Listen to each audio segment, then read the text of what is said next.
26 मार्च 2009 की सुबह लगभग 6:30 बजे के आसपास का वक्त हो रहा था। उत्तर प्रदेश के मुजफ्फरनगर के ऑफिसर्स कॉलोनी के अंदर दो अधिकारी, एक इसमें समाज कल्याण अधिकारी होता है, साथ ही दूसरा क्लर्क होता है। दोनों ही ऑफिसर्स कॉलोनी के उस बैडमिंटन कोर्ट के अंदर बैडमिंटन खेल रहे थे। जो क्लर्क था वो जानबूझकर शॉट नहीं मार रहा था, ऐसा लग रहा था जैसे उसके खेलने का मन ही नहीं कर रहा था। इसी बीच में दो व्यक्ति आते हैं और आकर खड़े हो जाते हैं और यहां पर समाज कल्याण अधिकारी एक के बाद एक शॉट मार रहे थे। तभी वो दो लड़के कहते हैं कि सर आप बहुत अच्छा खेल रहे हैं। इतना कहना था कि समाज कल्याण अधिकारी खुश हो जाता है और इसी बीच में एक इशारा होता है और जैसे ही इशारा होता है एक के बाद एक 7 गोलियां चलती हैं। सातों की सातों गोलियां समाज कल्याण अधिकारी को मारी जाती हैं, जिसमें एक गोली ऐसी लगती है कि आंख निकल के बाहर गिर जाती है, दूसरी गोली चलती है तो जबड़ा टूटकर वो भी आधा अधूरा रह जाता है। उसके बाद एक गोली सर में अटक जाती है, दूसरी गोली सर को छूती हुई निकल जाती है, एक गोली हाथ में लगती है, दूसरी गोली दूसरे हाथ में लगती है, एक गोली सीने को छूती हुई निकल जाती है। बस इतना था। जैसी गोलियों की तड़तड़ाहट की आवाजें उन ऑफिसर्स कॉलोनी में रहने वाले लोगों ने सुनी, वहां की महिलाओं ने, वहां के ऑफिसर्स जो भी सुन रहे थे वो उस घटनास्थल की तरफ दौड़ रहे थे। तभी एक लड़का रो रहा था, चिल्ला रहा था, कह रहा था कि मेरे भैया को गोली मार दी, जल्दी से एम्बुलेंस बुला दो। वहीं पास में सीओ भी खड़ा है, एसडीएम भी खड़ा है, लेकिन किसी ने भी एम्बुलेंस को बुलाने की हिम्मत नहीं जुटाई और वो बदमाश आसानी से गोली मारकर चले जाते हैं। हालांकि उस ऑफिसर के लिए एक एम्बुलेंस की व्यवस्था की जाती है और व्यवस्था करने के बाद जैसे ही हॉस्पिटल में लेके जाते हैं तो ऐसा लग रहा था कि शायद बच नहीं पाएगा, क्योंकि चारों तरफ ब्लड फैला हुआ था। जब जा रहे थे तो लोग उन्हें किसी न किसी कपड़े से, किसी न किसी चीज से ब्लड को रोकने की कोशिश कर रहे थे। डॉक्टर लोग भी देखते ही उस अधिकारी पर हाथ रखने के लिए तैयार नहीं थे, क्योंकि मामला ही कुछ ऐसा था।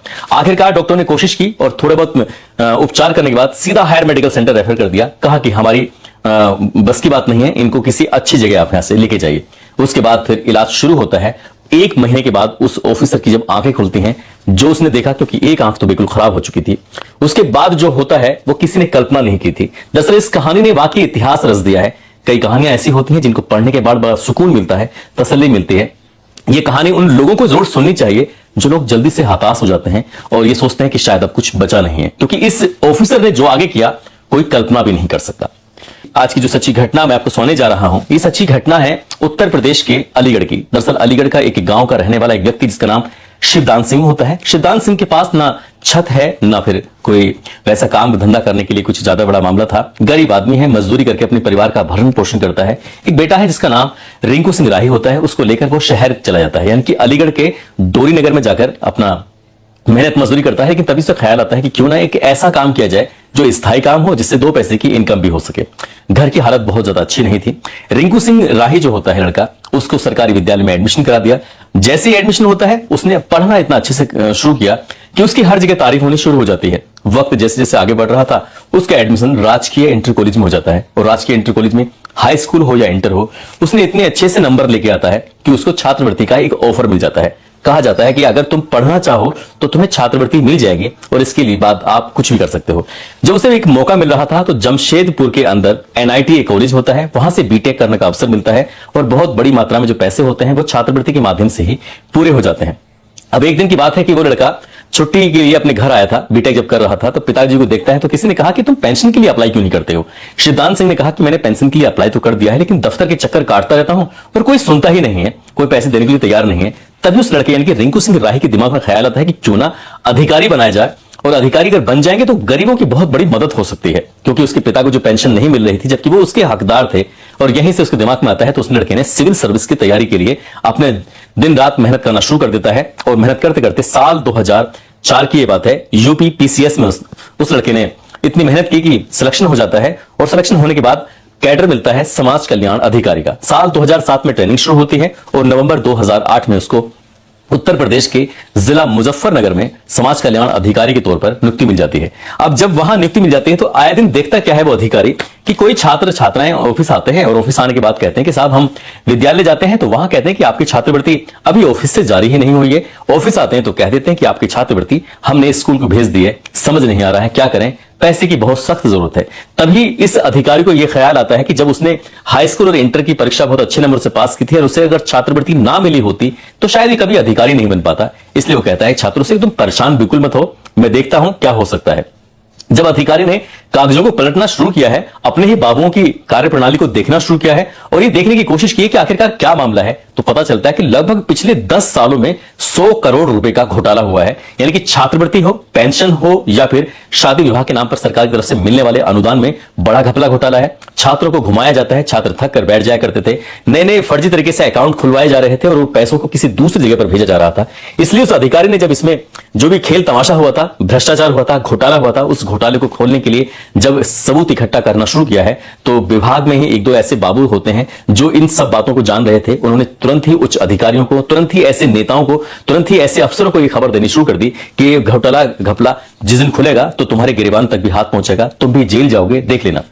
अभी इसी बीच में लखनऊ के एक बड़े अधिकारी का फोन आता है रिंकू सिंह राही के पास। वो कहते हैं कि समाज कल्याण अधिकारी जी, आपको काम करना है या फिर आपको मरना है, आपको पता नहीं है कि आपकी लाश कहां जाकर मिलेगी, आपके साथ क्या हो सकता है। इस तरह की जब धमकी दी जाती है तो रिंकू सिंह राही डरता नहीं है, वो सोचता है कि अरे कोई दिक्कत नहीं है, इस तरह की धमकियां तो मिलती ही रहती हैं। तभी एक दिन पता चलता है, एक व्यक्ति आता कहता है कि साहब तुम्हारे नाम की 50,000 रुपए की सुपारी दे दी गई है, किसी दिन मारे जा सकते हो। अब रिंकू सिंह राही थे कि अपने काम को जो कर रहे थे उसे अंजाम देने से पीछे नहीं हट रहे थे। इस बीच में जो मुजफ्फरनगर के डीएम साहब होते हैं उनको पूरी कहानी बताई जाती है। डीएम साहब कहते हैं कि तुम अपना काम पूरी ईमानदारी से करो, तुम्हें डरने की, तुम्हें घबराने की बिल्कुल भी जरूरत नहीं है। अब रिंकू सिंह राही ने अपना काम करना शुरू कर ही दिया। इसी बीच में ये साल 2009 की बात है, 26 मार्च 2009 की ये मामला है। उन दोनों इलेक्शन की तैयारी चली थी। बताया जाता है कि लोकसभा का इलेक्शन था और जब लोकसभा का इलेक्शन हो या कोई भी इलेक्शन हो, सारी की सारी पावर आ जाती है चुनाव आयोग के पास। अब चुनाव आयोग ही ट्रांसफर या अदला बदली कर सकता है और किसी के बस की बात होती नहीं है। अब ऐसे में जब अधिकारियों ने खुद को फंसता हुआ देखा तो उन्होंने सोचा कि क्यों ना ट्रांसफर करा दे, लेकिन मामला इलेक्शन कमीशन के हाथ में पहुंच चुका था, इसलिए ट्रांसफर करा नहीं सकते थे। तभी उन्होंने सोचा कि क्यों ना इसको रास्ते से हटा दिया जाए और इसके लिए 26 मार्च 2009 की सुबह लगभग 6:30 बजे के आसपास का वाकया है। मुजफ्फरनगर के जो बैडमिंटन कोर्ट है वो ऑफिसर्स कॉलोनी के अंदर है, वहां पर ऑफिसर्स वगैरह खेला करते थे।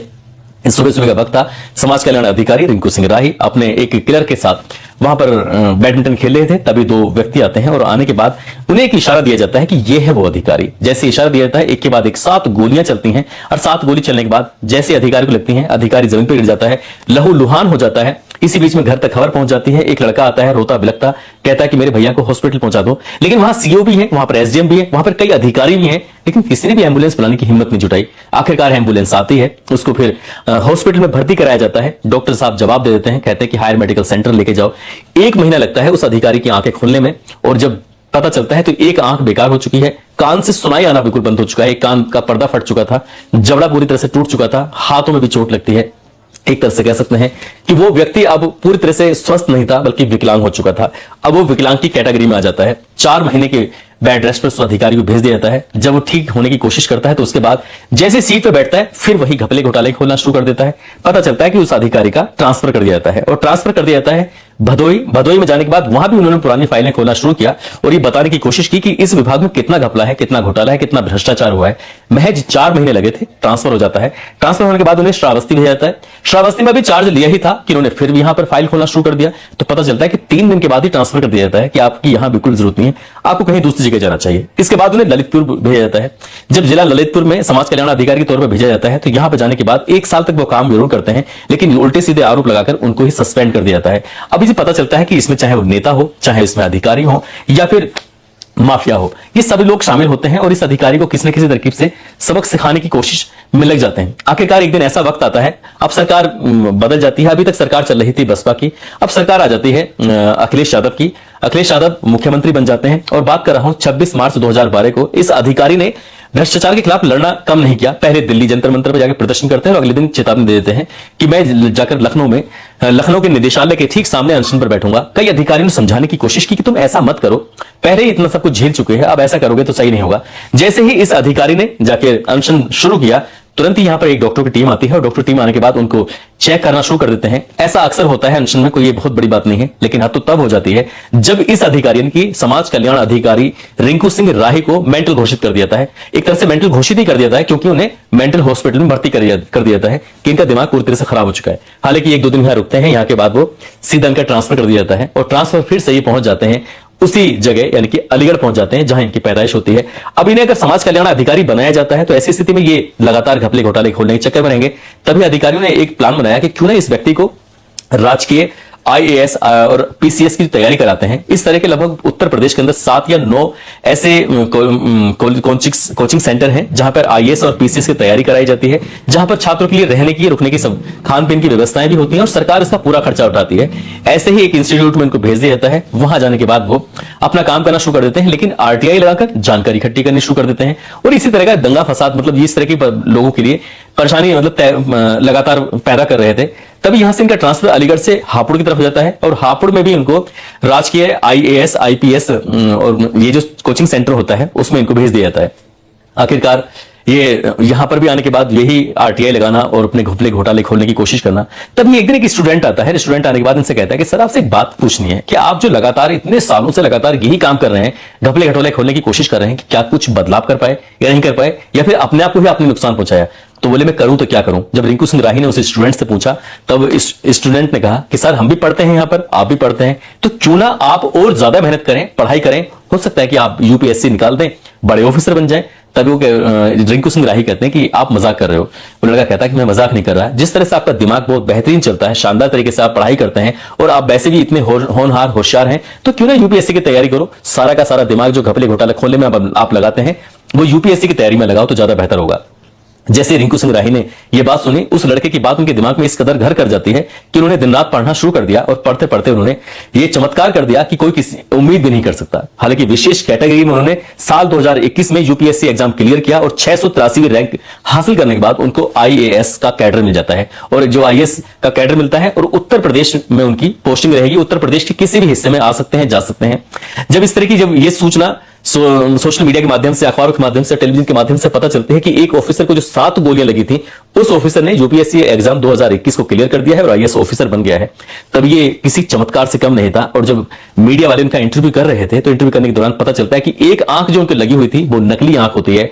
जबड़ा है वो ठीक से खुल नहीं पाता, कान से ठीक से सुनाई नहीं दे पाता, हाथों में जो गोलियां लगी थी उसमें भी दिक्कत परेशानी होती है, लेकिन इन्होंने हिम्मत नहीं हारी और इसके बाद अपना ये काम करना शुरू कर देते हैं। लेकिन इससे कुछ ही दिन पहले की बात है, ये 18 फरवरी 2021 को मुजफ्फरनगर की ट्रायल कोर्ट में जब ये इन पर गोली चलाई गई थी, तब इन्होंने एफआईआर दर्ज कराई थी और 8 लोगों के खिलाफ एफआईआर थी। 4 के खिलाफ कोई सबूत मिलता नहीं है, लेकिन 4 के खिलाफ सबूत मिलते हैं, जिसमें बताया जाता है कि जो शूटर थे उसमें एक बॉबी उर्फ पंकज होता है, एक का नाम प्रहलाद होता है और इसमें एक बाबू भी होता है।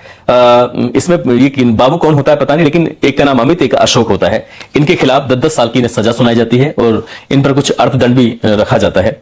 साथ ही इस अधिकारी ने, यानी कि जो मसूरी में लवासना होता है, वहां पर ट्रेनिंग दी जाती है। ट्रेनिंग के बाद जब ये आते हैं तो इधर उधर ये घूमने के बाद इनकी पहली पोस्टिंग जो होती है उसे सुन के हर कोई हैरान हो जाता है। दरअसल पहली पोस्टिंग जो इनकी होती है वो मार्च 2024 में ये उसी मुजफ्फरनगर में पहुंचते हैं ज्वाइंट मजिस्ट्रेट बनकर, जहां पर इनको गोलियां लगती हैं और उसी जगह जहां बैडमिंटन कोर्ट पर जहां गोलियां चली थी, जहां 7 गोलियां मारी गई थी, उसी बैडमिंटन कोर्ट के पास में खड़े होकर उस दिन की घटना को वो याद कर रहे थे। और जब याद कर रहे थे तो किसी ने पूछा कि सर आप यहां क्यों खड़े हैं? तब इन्होंने कहा कि एक पुराना किस्सा है, पुरानी चीजें हैं, याद आ गई हैं।